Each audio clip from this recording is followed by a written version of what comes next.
Fundamental teaching, common to all the Christian churches, is that there is on earth no other source of revelation from God to man than what is contained in Scripture and tradition, those two.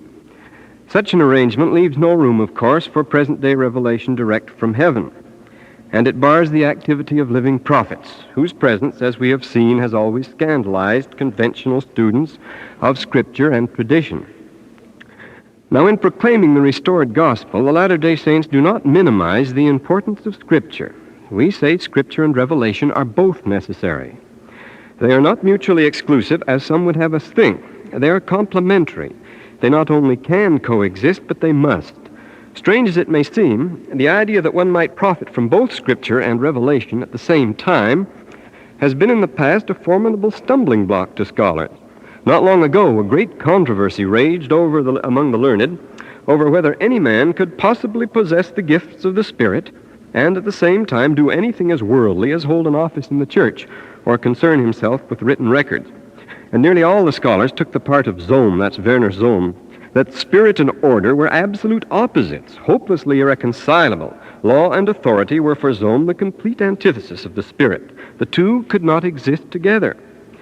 Jesus of Nazareth is altogether unliterary, wrote Deisman as a typical declaration, since the new thing for which he looked came not in book, formulae, and subtle doctrine, but in spirit and fire. Apparently, it was thought impossible for one to have a religion of spirit and fire and still read the Scripture. Yet nothing is more evident from the example of Jesus himself that the possession of Scripture does not preclude revelation, and the gifts of the Spirit on the one hand, nor on the other does the possession of those spiritual gifts in any way jeopardize the authority of the Scripture. For maintaining this rather obvious point, the Latter-day Saints have been attacked from all sides. The Lord said, "Search the Scriptures, for they it be that testify of me." And when in reply the people said in effect, "We have the Scripture, so we don't need you," he answered, "If you believed the Scripture, you would believe me." Here we have the two witnesses, the Scripture and the Lord in person, side by side, testifying of each other. The fact that the Jews had holy writings did not, as they supposed, make the presence of a living prophet superfluous. And the presence of a prophet did not, as the scholars suppose, make the written word superfluous. As a remarkable illustration of this, what did Christ do when he first appeared to the assembled apostles as the resurrected Lord?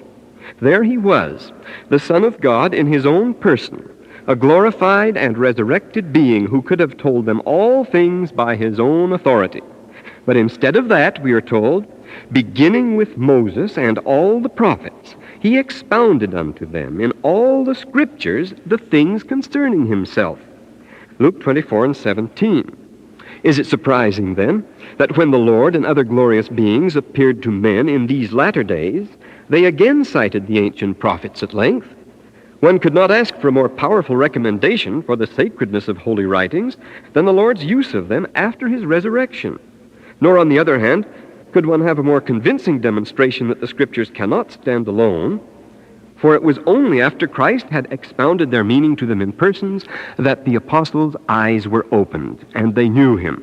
And they said, "Did not our heart burn within us while he talked with us by the way, and while he opened to us the Scriptures?"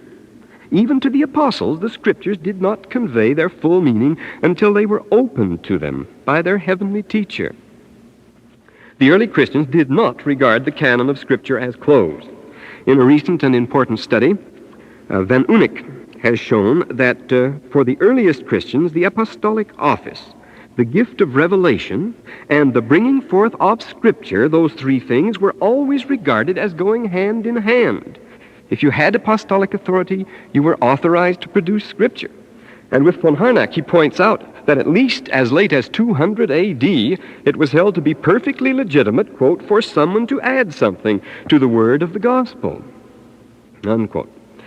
The Bible itself leaves the door wide open for future revelation in many places. But even if it did not, men fool themselves when they think for a moment that they can read the Scripture without ever adding something to the text or omitting something from it.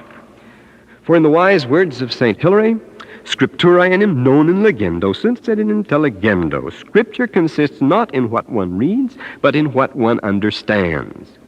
We have just seen that the apostles themselves knew not the Scripture, though no doubt they had often read it, until the Lord opened it to them.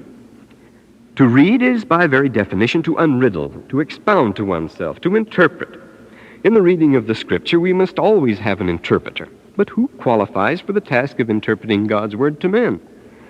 Irenaeus insisted, in the middle of the 2nd century, that no special interpreter was needed, the book being self-explanatory, so, quote, that the whole of the Scripture can be understood clearly and without ambiguity, equally and by all. But then he turns right around and accuses vast numbers of Christians of reading it all wrong, becoming, he says, bad interpreters of the good and correct Word. What is one to do when, in the words of a later church father, there are as many interpretations of the Scripture as there are readers? In that case, Irenaeus recommends appealing to the opinions of the oldest churches, those who had traditions actually going back to the apostles. But these churches disagree among themselves, he finds. What then? Then, says Irenaeus, we must examine the order of tradition committed to the churches, and so on. All the while, you will note, Irenaeus is looking for an interpreter for the Scriptures, which he began by saying needed no interpreter. If the Bible contained its own interpretation, the best and wisest of its readers would surely agree on its teachings. Yet those who study it hardest disagree most widely about it.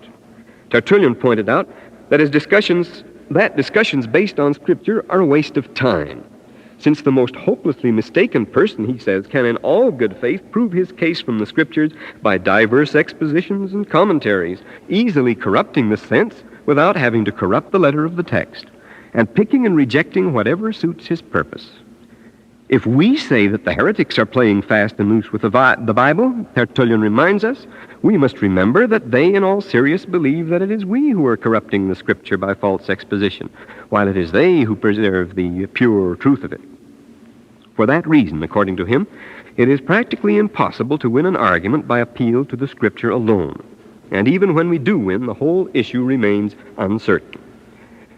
Can one interpret the Scripture without actually adding something that was not there before? If the Bible is all sufficient, why the huge flow of books and periodicals that obligingly offer to tell us what the Bible is trying to say? The Council of Seleucia in 359 solemnly declared that the prophets and Gospels are perfect and complete, the absolute guide to the church in all things, no others being necessary. This point being settled, the meeting was promptly thrown into an uproar. For the homoousios party was quick to point out that the key word of the opponent's doctrine, the homoousios, was not to be found in the Bible, while the homoousios faction turned the charge against them. Each side protested that it was merely interpreting the Bible, while the opposition was adding to it. It was the suspicion that the Council of Nicaea, in interpreting the Scriptures, had been guilty of adding to them that drove the clergy and the general public alike into agonies of doubt and indecision which were never allayed. Even the first and greatest of ecumenical councils was not able to interpret the Bible without adding to it. Who has a right to interpret the Scripture? Clement of Alexandria asked that question. He says there are things in his own writings which in the future will be interpreted in all sorts of different ways as men seek to reveal hidden meanings in them to demonstrate the presence of things not said there, unquote. But who has the right to take such liberties, he says? Only the author himself is the answer, or a direct and trusted disciple. On one thing he insists, the interpretation must come from outside. It cannot be conjured out of the writing itself, which is being interpreted. To interpret the Bible by one's own reading of the Bible is to lift oneself by one's own bootstraps. Men have recognized this fact and sought earnestly to establish or discover some authorized individual or board or some infallible rules and principles by which the interpretation of the Bible could be made a sure and certain thing. And they have failed. The synods of pious and learned men assembled to give definite interpretations have become scenes of raging controversy through the centuries, each great council sowing the seeds of misunderstanding that leads to the next. The great Tertullian declared with fire and indignation that the authority of the church in such matters does not reside in a number of bishops, numerus episcoporum, no matter how great, but only in a man who can speak by the Spirit of God. One of the normal offices of such episcopal councils has been to correct the errors and indiscretions of certain individual bishops who have declared that in their peculiar office as bishop of bishops resides the ultimate authority to interpret the Scripture. Yet the holders of that high interpretive office have been convicted of heresy again and again. And an examination of the Patrologia, the writings of the Fathers, will show that it has never been the custom of Christians to consult any one particular individual when in doubt on matters of doctrine and authority, no matter what his office. Instead, the Christian church has been guided through the centuries in its reading of the Scriptures by the doctors of the church, whose supreme qualification was their own native wit, regardless of the office they held.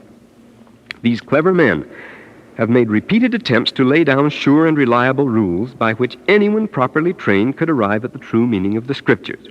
Of course, we cannot discuss them here, but taking only the greatest of the Fathers as an example, cite Marrou's recent work on St. Augustine's methods of interpreting, wherein he points out, what has long been known to scholars, that the rules which Augustine calls nothing less than the keys to the Holy Writ are simply the familiar techniques which had been employed for centuries in the pagan schools in the interpretation of Homer and Virgil. When this system found itself, as it did not rarely, in indissoluble opposition to the plain meaning of the Scripture, it was, wrote Turmel, the interpretation of the text, the Bible, that was sacrificed. How we can let us remember, says Gilson, that a doctor of the Church is not infallible. How, then, can the ultimate appeal be to such doctors? There are churches today which declare for the absolute sufficiency of the Bible as perfect, complete, and infallible. Yet it is precisely the ministers of these churches who concern themselves most diligently with the study of Greek. Why? Because they recognize that our translated versions are not the original, but are imperfect, tainted by the interpretations of men. So our sectarian friends choose a Greek grammar as the faithful guide to lead them on paths that do not stray. Alas, the more hesitant and speculating guide could not be imagined. And when we get the so-called original texts of the Bible before us, with their stately apparatus of possible corrections, emendations, suggestions, recommendations, and whatnot, we first come to realize that the holy text is a maze of 1,000 passages. In the end, authority cannot reside in man, but as Tertullian insists, only in a man who speaks by the Spirit of God. Without a living prophet, the Scripture is indeed what the medieval church called it, a mystery. The question is not whether or not one shall add to the word of the Scripture. Thousands of volumes of learned commentary have already done that. But whether such addition shall come by the wisdom of men or the revelation of God. Until recent years, the Latter-day Saints have stood alone in maintaining the latter alternative and in upholding the integrity of both the spoken and the written word of God.